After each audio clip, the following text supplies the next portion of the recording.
Hi అండి, welcome back to my channel. ఈరోజు కోడిగుడ్ల మెంతుల పులుసు ఎలా పెట్టాలో వీడియోలు చూద్దామండి.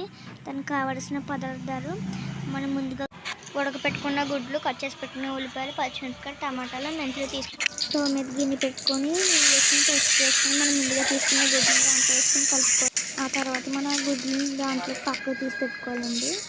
ఆ తర్వాత అదే నూనెలో మనం మళ్ళీ మెంతులు వేసుకొని మనం బాగా కలుపుకోవాలండి. ఆ తర్వాత కట్ చేసి పెట్టుకున్న ఉల్లిపాయలు, పచ్చిమిరపకాయలు, పసుపు వేసుకొని మనం దాన్ని బాగా కలుపుకోవాలండి.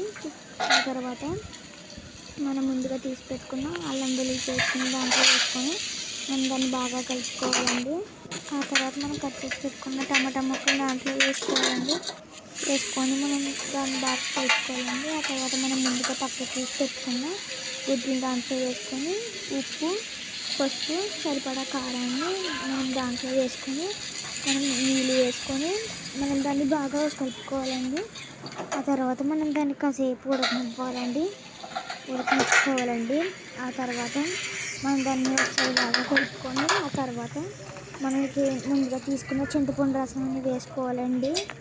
వేసుకొని మనం దాన్ని బాగా ఆ తర్వాత దానిపైన మనం కొత్తిమీర వేసుకొని మనం దాన్ని బాగా కలుపుకోవాలండి. అంతేనండి, మనం మెంతుల గుడ్డు పులుసు రెడీ అండి. సుష్మా ఛానల్ లైక్ చేయండి, షేర్ చేయండి, సబ్స్క్రైబ్ చేయండి. అలాగే పక్కన బెల్ ఐకాన్ క్లిక్ చేసుకోండి. అలాగే కర్రీ ఎలా ఉందో కామెంట్ సెక్షన్లో తెలియజేయండి.